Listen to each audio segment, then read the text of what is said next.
ಭಯೋತ್ಪಾದಕರ ವಿರುದ್ಧವಾಗಿ ಭಾರತ ಸರ್ಕಾರ ಅವರು ಎಲ್ಲಿ ಅಡಗಿ ಕುಳಿತಿದ್ದಾರೋ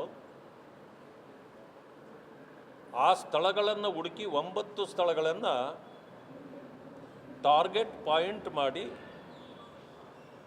ನೂರಾರು ಜನರನ್ನು ಕೊಂದಿದ್ದ ವಿಷಯ ಅದು ಈಗ ಹಳೆಯದಾಗಿದೆ. ನಾವು ಪಾಕಿಸ್ತಾನದ ವಿರುದ್ಧವಾಗಿ ಭಾರತ ದೇಶ ಯುದ್ಧ ಸಾರಲಿವೂ ಇಲ್ಲ, ಯುದ್ಧ ಮಾಡಲೂ ಇಲ್ಲ.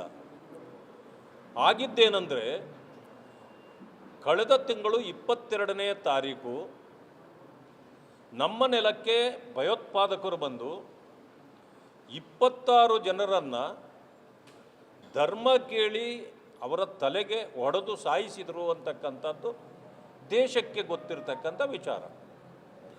ಆ ಕಾರಣಕ್ಕಾಗಿ ನಾವು ಅವರನ್ನು ಟಾರ್ಗೆಟ್ ಮಾಡಿ ನೂರಾರು ಜನರನ್ನು ಇವತ್ತು ಬಲಿ ತೆಗೆದುಕೊಳ್ತಕ್ಕಂಥ ಕೆಲಸವನ್ನು ನಮ್ಮ ಸೈನಿಕರು ಮಾಡಿದ್ದಾರೆ.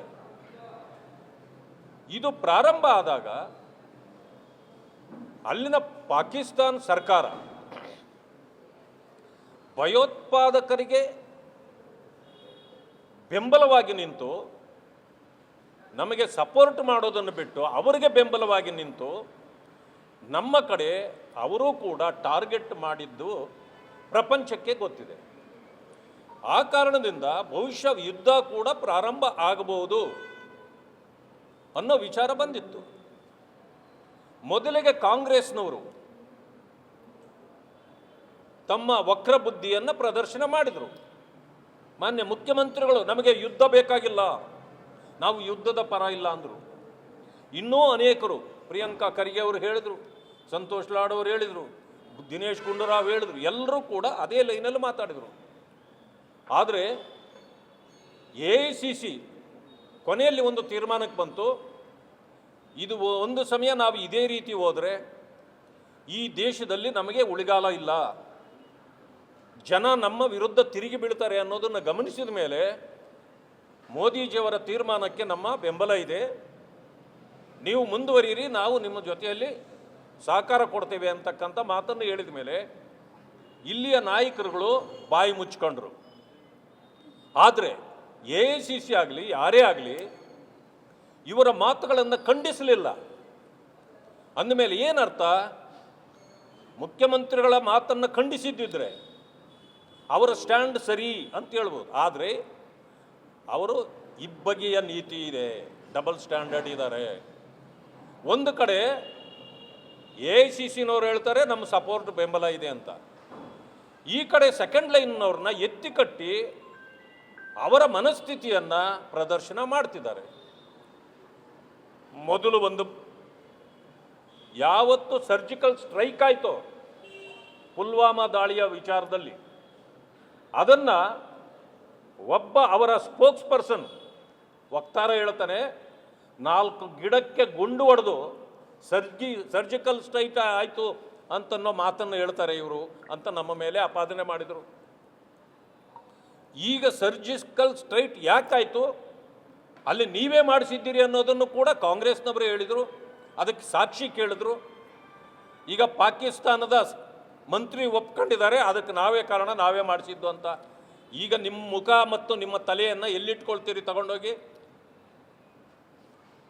ಅದು ಒಂದಾಯಿತು. ಈಗ ಪ್ರಾರಂಭ ಆಗಿದೆ, 4 ಫ್ಲೈಟ್ಗಳನ್ನು ಓಡಾಡಿಸಿ ಯುದ್ಧ ಮಾಡಿಬಿಟ್ಟಿವೆ ಅಂತೇಳಿ ಬೀಗ್ತಿದ್ದಾರೆ. ಅವ್ರು ಏನು ಯುದ್ಧ ಮಾಡಿಲ್ಲ. ಇದನ್ನು ಕೊತ್ತೂರು ಮಂಜು ಅವರು ಹೇಳಿದ್ದಾರೆ, ನಿನ್ನೆ ಶಾಸಕರು. ದಿನೇಶ್ ಗುಂಡೂರಾವ್ ಏನು ಹೇಳಿದ್ದಾರೆ? ಸಂತೋಷ್ ಲಾಡ್ ಅವರು ಹೇಳ್ತಾರೆ ಟ್ರಂಪ್ ಯಾತ್ರೆ ಮಾಡಿ ನೀವು ಅಂತ. ಅರೆ, ನೀವು ಪಾಕಿಸ್ತಾನ ಯಾತ್ರೆ ಮಾಡಿ ಬೆತ್ತಲಾಗಿದ್ದೀರಲ್ಲ, ನಿಮ್ಮ ನಾಲಿಗೆಗೆ ಏನಾದರೂ ಹಿಡಿತಾ ಇದೆಯಾ?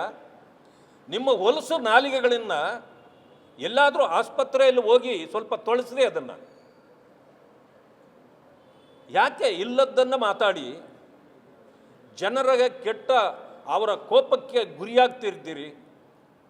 ಒಳ್ಳೆ ರಾಜಕಾರಣ ಮಾಡಲಿಕ್ಕೆ ನಿಮಗೆ ಏನಾಗಿದೆ ರೋಗ?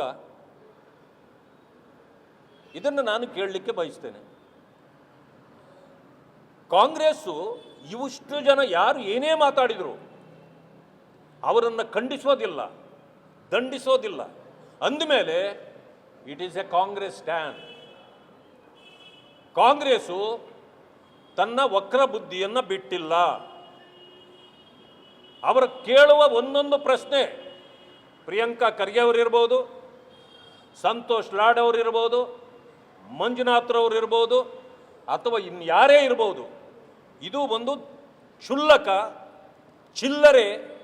ಜೊತೆಗೆ ಪಾಕಿಸ್ತಾನ ಏನು ಪ್ರಶ್ನೆಗಳನ್ನು ಕೇಳ್ಬೋದು, ಆ ಪಾಕಿಸ್ತಾನದ ಪ್ರಶ್ನೆಗಳು ಇವರ ಬಾಯಿಂದ ಬರ್ತಿದೆ. ಅಂದರೆ ಪಾಕಿಸ್ತಾನದ ಕೆಲವು ನಾಯಕರು ಇವರ ಸಂಪರ್ಕದಲ್ಲಿ ಇರಬಹುದಾ ಅನ್ನುವ ಪ್ರಶ್ನೆ ಮೂಡ್ತದೆ.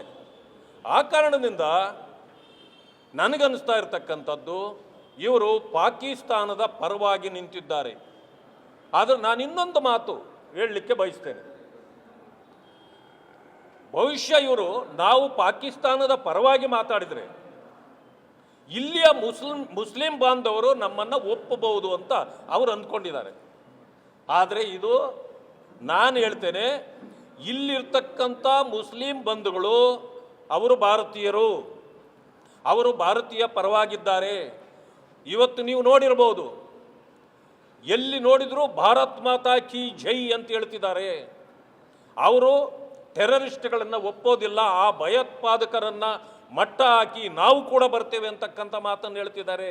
ಅಂದರೆ ಇವರು ತಾವಾಗೇ ಅವರನ್ನು ಒಪ್ಪಿಸಲಿಕ್ಕೆ ಹೋದರೂ ಕೂಡ ಮುಸಲ್ಮಾನ್ ಬಂಧುಗಳು ಕಾಂಗ್ರೆಸ್ನವರ ಆ ಹೇಳಿಕೆಗಳ ಪರವಾಗಿಯೂ ಅವರಿಲ್ಲ. ಆದರೆ ಇವರು ತಿಳ್ಕೊಂಡಿದ್ದಾರೆ ಇವರು ನಮ್ಮ ಪರವಾಗಿದ್ದಾರೆ ಅಂತ. ನೀವು ಎಷ್ಟು ತಪ್ಪುದಾರಿಗೆ ಅವ್ರನ್ನ ಹೇಳಿದ್ರು ಅವರು ನಿಮ್ಮ ಮಾತುಗಳನ್ನು ಕೇಳೋದಿಲ್ಲ. ಅದನ್ನು ನಾನು ಒಂದು ಮಾತನ್ನು ಹೇಳಕ್ಕೆ ಹೋಗ್ತೀನಿ, ಎಲ್ಲ ಮುಸಲ್ಮಾನರು ಟೆರರಿಸ್ಟ್ಗಳಲ್ಲ. ಆದರೆ ಟೆರರಿಸ್ಟ್ಗಳಂತೇಳಿ ಇಲ್ಲಿವರೆಗೂ ಸಿಕ್ಕಿರೋರೆಲ್ಲ ಮುಸ್ಲಿಮರೇ ಆಗಿದ್ದಾರೆ. ಅಂದಮೇಲೆ ಏನರ್ಥ, ಮುಸಲ್ಮಾನ್ ಬಂಧುಗಳು ಕೂಡ ಈಗ ಟೆರರಿಸ್ಟ್ಗಳ ವಿರುದ್ಧವಾಗಿ ಮಾತಾಡ್ತಿದ್ದಾರೆ. ನಾವು ಅವರ ವಿರುದ್ಧ ಅಲ್ಲ, ನಾವು ಟೆರರಿಸ್ಟ್ಗಳ ವಿರುದ್ಧ. ನಾವು ಪಾಕಿಸ್ತಾನದ ವಿರುದ್ಧವೂ ಅಲ್ಲ. ಯಾಕೆ, ಪಾಕಿಸ್ತಾನ ಯಾವಾಗ ಟೆರರಿಸ್ಟ್ಗಳಿಗೆ ಸಪೋರ್ಟ್ ಮಾಡ್ತೋ ಆವಾಗ ನಾವು ಪಾಕಿಸ್ತಾನದ ವಿರುದ್ಧವೂ ಕೂಡ. ಇನ್ನೊಂದು ಮಾತನ್ನು ಹೇಳಿದರು, ಟ್ರಂಪ್ ಅವರು ನಾನೇ ನಿಲ್ಲಿಸಿದ್ದು ಅಂತ ಹೇಳಿದರು ಅಂತ. ಈಗ ನೆನ್ನೆ ಏನು ಹೇಳಿದ್ದಾರೆ ಅವರು, ಇಲ್ಲ ನನಗೂ ಅದಕ್ಕೆ ಸಂಬಂಧ ಇಲ್ಲ ಅಂತ ಹೇಳಿದರು. ಈಗೇನು ಹೇಳ್ತೀರಿ ನೀವು? ಈ ರೀತಿಯ ತಪ್ಪು ಕಲ್ಪನೆಗಳನ್ನು, ತಪ್ಪು ಮಾಹಿತಿಗಳನ್ನು ಜನರಿಗೆ ತಲುಪಿಸುವಂಥ ಕೆಲಸವನ್ನು ಕಾಂಗ್ರೆಸ್ ಮಾಡ್ತಾ ಇದೆ. ಈ ಕಾಂಗ್ರೆಸ್ನ ಈ ನೀತಿಗೆ ನಮ್ಮ ಧಿಕ್ಕಾರವಿರಲಿ. ಇದು ರಾಷ್ಟ್ರೀಯ ನಮ್ಮ ನೀತಿಯ ವಿರುದ್ಧವಾದ ಕಾಂಗ್ರೆಸ್ ಇದೆ. ಈ ಕಾಂಗ್ರೆಸ್ ನಾಯಕತ್ವಕ್ಕೆ ಜನ ಬುದ್ಧಿ ಕಲಿಸಬೇಕು. ಇವತ್ತು ಮೋದಿಜಿಯವರ ನಡೆಯಲ್ಲಿ ಪ್ರತಿಯೊಬ್ಬ ಭಾರತೀಯನಿಗೆ ವಿಶ್ವಾಸ ಇದೆ. ಭಾರತದ ಪ್ರತಿಯೊಬ್ಬರು ಕೂಡ ಮೋದಿಯವರ ರಕ್ಷಣೆಗೆ ನಿಲ್ತಾರೆ. ಭಾರತೀಯ ಜನತಾ ಪಕ್ಷ ಇವತ್ತಿನ ದಿವಸ ನಮ್ಮ ನಡೆಯನ್ನು ಪ್ರತಿಯೊಂದು ಕಡೆಯಲ್ಲೂ ಇವತ್ತು ವಿಜಯೋತ್ಸವವನ್ನು ಆಚರಿಸುವ ರೀತಿಯಲ್ಲಿ ಭಾರತ ಮಾತೆಯ ಜೆಂಡವನ್ನು ಹಿಡ್ಕೊಂಡು ಭಾರತ ಮಾತೆಗೆ ಇವತ್ತು ನಾವೆಲ್ಲರೂ ಕೂಡ ಗೌರವ ಕೊಡ್ತಕ್ಕಂಥ ಕೆಲಸವನ್ನು ನಾವು ಪ್ರತಿಯೊಬ್ಬ ಭಾರತೀಯ ಪ್ರಜೆಗಳು ನಾವು ಮಾಡ್ತಾ ಇದ್ದೇವೆ. ಆದರೆ ಇದರಲ್ಲಿ ಮೊಸರಲ್ಲಿ ಕಲ್ಲು ಹುಡುಕುವ ಕೆಲಸವನ್ನು ಕಾಂಗ್ರೆಸ್ ಮಾಡ್ತಾ ಇದೆ. ನಿಮ್ಮ ನೀತಿ ನಿಮ್ಮನ್ನೇ ನುಂಗ್ತದೆ ಅಂತಕ್ಕಂಥ ಮಾತನ್ನು ನಾನು ಹೇಳಲಿಕ್ಕೆ ಬಯಸ್ತೇನೆ. ನೋಡು, ಕಾಂಗ್ರೆಸ್ಸಿನ ನೀತಿ ಅದಿರ್ತದೆ. ಇಲ್ಲಿ ಏನು ನಡೆದರೂ ಯಾರನ್ನೋ ಒಬ್ಬರ ಉದ್ಭವ ಮಾಡ್ತಕ್ಕಂಥ ನೀತಿ ಅವ್ರದ್ದು. ಆ ಕಾರಣದಿಂದ ಬಿ ಜೆ ಪಿನವರು ಏನಾದರೂ ಇದೇ ನಮ್ಮ ರೀತಿಯಲ್ಲೇ ನೀತಿಯನ್ನು ಅನುಸರಿಸಿರ್ಬೋದಾ ಅಂತ ಅನುಮಾನ ಅವ್ರಿಗೆ ಬರೋದು ಸಹಜ. ಆದರೆ ನಾವು ನೇರ ಯಾವುದರಲ್ಲೂ ಐಡೆಂಟ್ ಸೀಕ್ ನಮ್ಮಲ್ಲಿಲ್ಲ. ನೇರವಾಗಿರ್ತೀವಿ. ಯಾರನ್ನು ಕರೆಸೋದು ಬೇಕಾಗಿಲ್ಲ. ನಾವು ಕರ್ಸಂಗಿದ್ದಿದ್ರೆ ಅಲ್ಲೇ ಕೊಡಿಬೇಕಾಗಿತ್ತು. ಅಂದರೆ ಇವರು ಎಷ್ಟು ಥರ್ಡ್ ರೇಟ್ ಪೊಲಿಟಿಷಿಯನ್ಸ್ ಇದ್ದಾರೆ. ಇವರು ಥರ್ಡ್ ರೇಟ್ ಪೊಲಿಟಿಷಿಯನ್ಸ್ ಅನ್ನೋ ಮಾತನ್ನು ನಾನು ಹೇಳಲಿಕ್ಕೆ ಬಯಸ್ತೇನೆ. ಇಂಥ ಥರ್ಡ್ ರೇಟ್ ಪೊಲಿಟಿಷಿಯನ್ನ ಜನ ತಿರಸ್ಕರಿಸಬೇಕು, ಇವರಿಗೆ ತಕ್ಕ ಪಾಠ ಕಲಿಸ್ಬೇಕು ಅಂತ ಹೇಳ್ತಾರೆ. ಧನ್ಯವಾದ. ಹಾಂ, ನಾನು ಹೇಳಿದೆ ಅಲ್ಲಿ ಟ್ರಂಪ್ ಯಾತ್ರೆ ಮಾಡಿ ಅಂತ ಹೇಳಿದ್ದಾರೆ. ನಿಮ್ಮ ರೀತಿ ನಾವು ಪಾಕಿಸ್ತಾನ ಯಾತ್ರೆ ಮಾಡೋದಿಲ್ಲ, ಒಳಗೊಂದು ಹೊರಗೊಂದು ನಮ್ಮ ಹತ್ರ ಇಲ್ಲ. ಈಗ ಟ್ರಂಪ್ ಯಾತ್ರೆ ಯಾಕೆ ನಾವು ಮಾಡಬೇಕು? ಟ್ರಂಪ್ ನೆನ್ನೆ ಹೇಳಿದ್ರಲ್ಲ, ಇಲ್ಲ ಅದರಲ್ಲಿ ನಂದು ಯಾವುದೇ ಪಾತ್ರ ಇಲ್ಲ. ಆಮೇಲೆ ನಮ್ಮ ಆಲ್ ಇಂಡಿಯಾ ಜನರಲ್ ಸೆಕ್ರೆಟರಿ ನಿನ್ನೆ ಒಂದು ಹೇಳಿದ್ದಾರೆ, ಒಂದು ಭಾಳ ಸೂಕ್ಷ್ಮವಾಗಿದೆ ಅದು. ಟ್ರೈನ್ ಇನ್ನೇನು ಹೊರಡ್ಲಿಕ್ಕೆ ಪ್ರಾರಂಭ ಆಗಿತ್ತಂತೆ, ಇಬ್ಬರು ಹುಡುಗರು ತಳಗಡೆ ನಿಂತ್ಕೊಂಡು ಆ ಹೋಗೋ ಟ್ರೈನ್ ಇನ್ನೇನು ಶುರುವಾಯಿತು, ಇವರು ತಳ್ಳಕ್ಕೆ ಶುರು ಮಾಡಿದ್ರಂತೆ. ಮಾಡಿದ ತಕ್ಷಣ ಟ್ರೈನ್ ಮುಂದಕ್ಕೆ ಹೋಯ್ತು. ಅವ್ರು ಅಂದ್ಕೊಂಡ್ರಂತೆ ನಾವು ತಳ್ಳಿದ್ರಿಂದಲೇ ಟ್ರೈನ್ ಮುಂದಕ್ಕೆ ಹೋಯ್ತು ಅಂತ. ಆದರೆ ಹಂಗಲ್ಲ. ಈಗ ಟ್ರಂಪ್ ಅವರೇ ಅದಕ್ಕೆ ಉತ್ತರ ಕೊಟ್ಟಿದ್ದಾರೆ. ಈಗ ಅದಕ್ಕೆ ನಾನು ಹೇಳಿದ್ದು, ನಿಮ್ಮ ನಾಲಿಗೆಯನ್ನು ಈಗ ಎಲ್ಲಿಡ್ತೀರಿ ತಗೊಂಡೋಗಿ? ಈ ದ್ವಂದ್ವಗಳನ್ನು ಬಿಡಿ, ನಿಮ್ಮ ಹೊಲಸು ರಾಜಕಾರಣ ಅಂತ್ಯಗೊಳಿಸಿ, ಒಳ್ಳೆಯ ರಾಜಕಾರಣ ಮಾಡಿ, ನೇರವಾಗಿ ಮಾಡಿ. ಈ ಮಾತನ್ನು ಹೇಳಿಕ್ಕೆ ಬಯಸಿ.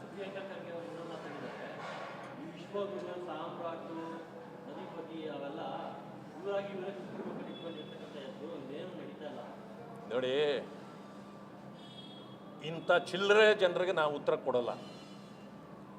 ನಾನು ಮೊದಲೇ ಹೇಳಿದ್ದೀನಿ, ಒಂದು ದೊಡ್ಡ ಆನೆ ನಡೆದು ಹೋಗ್ತಿದ್ರೆ ಬೊಗಳುವ ಕುನ್ನಿಗಳು ಬಹಳ, ಅದರಲ್ಲಿ ಇದೊಂದು ಕುನ್ನಿ. ಅದರಿಂದಾಗಿ ಇಂಥವುಗಳಿಗೆಲ್ಲ ನಾವು ಉತ್ತರ ಕೊಡಬೇಕಾಗಿಲ್ಲ. ಇದರಿಂದಾಗಿ ಯಾವ ಆನೆನೂ ಎದುರ್ಕೊಳ್ಳೋದು ಇಲ್ಲ. ಅದೇನಾದರೂ ಆನೆ ಒಂದು ಸಾರಿ ಹಿಂದಕ್ಕೆ ತಿನ್ಗಿದ್ರೆ ಒಂದು ಕುನ್ನಿಯೂ ಉಳಿಯಲ್ಲ. ಅದರಿಂದ ಅವ್ರ ಮಾತಿಗೆ ಏನೂ ಬೆಲೆ ಇಲ್ಲ. ಅವ್ರ ತಂದೆ ಕೇಳಿ, ಇವ್ರು ಇಲ್ಲಿ ಹೇಳ್ತಾರೆ ನಾವೇನು ಸಾಮ್ರಾಟ್ ಅಂತ ನಾವೇ ಹೆಸರು ಇಟ್ಕೊಂಡಿದ್ದೀವ? ಬಿರುದು ಕೊಟ್ಟರೆ ಯಾರಾದರೂ? ನಾವಿಲ್ಲ, ನೀವೇ ಹೇಳ್ತಾ ಇದ್ದೀರಿ. ಸಾಮ್ರಾಟ್ ಅಂತ ಹೇಳ್ತಾ ಇರೋರು ಕಾಂಗ್ರೆಸ್ನವರು ಅಲ್ವಾ? ಏನೋ ಇನ್ನೇನೋ ಇನ್ನೊಂದೇನೋ ಹೇಳಿದ್ರಿ ತಾವು, ವಿಶ್ವಗುರು. ನಾವಿಟ್ವಾ ವಿಶ್ವಗುರು ನಾವು ಅಂತೇಳಿ ಇಲ್ಲನ್ನು ಬರೆದಿಟ್ಕೊಂಡಿದ್ದೀವ? ರೇ, ಯಾರೋ ಜನ ಬೇಕಾದವರು ಒಬ್ಬೊಬ್ಬರನ್ನ ಕರೀತಾರೆ. ನಿಮ್ಮನ್ನು ಹೇಳ್ತಾರಪ್ಪ ಸೈಟ್ ಕಳ್ಳ ಅಂತ ನಿಮ್ಮನ್ನು ಹೇಳ್ತಾರೆ. ರಾತ್ರಿ ಇಟ್ಕೊಂಡಿರ್ತಾರೆ, ರಾತ್ರಿ ಕೊಟ್ಬಿಡ. ನಾವು ಹೇಳಿದ್ವಾ? ನಾವು ಹೇಳಲಿಲ್ವಲ್ಲ ಅಲ್ವಾ ಸರ್? ಅದಕ್ಕೆ ನೋಡಿ, ಯಾರೋ ಜನ ಹೇಳಿದ್ದನ್ನ ಅದನ್ನು ಕೇಳೋದು. ವಿಶ್ವಗುರು ಅಂತ ಯಾರೋ ಒಬ್ಬರು ಬೇಕಾದವರು ನಿಮ್ಮಂಥವ್ರು, ಅವ್ರ ಬಗ್ಗೆ ಅಭಿಮಾನ ಇರೋರು ಹೇಳ್ತಾರೆ. ನಿಮಗೆ ಇಷ್ಟ ಇದ್ದರೆ ನೀವು ಕರೀರಿ, ಇಷ್ಟ ಇಲ್ವಾ ನನಗೆ ಬೇಡ ಅಂತ ಬಿಟ್ಟುಬಿಡ್ರಿ ಅಷ್ಟೇ.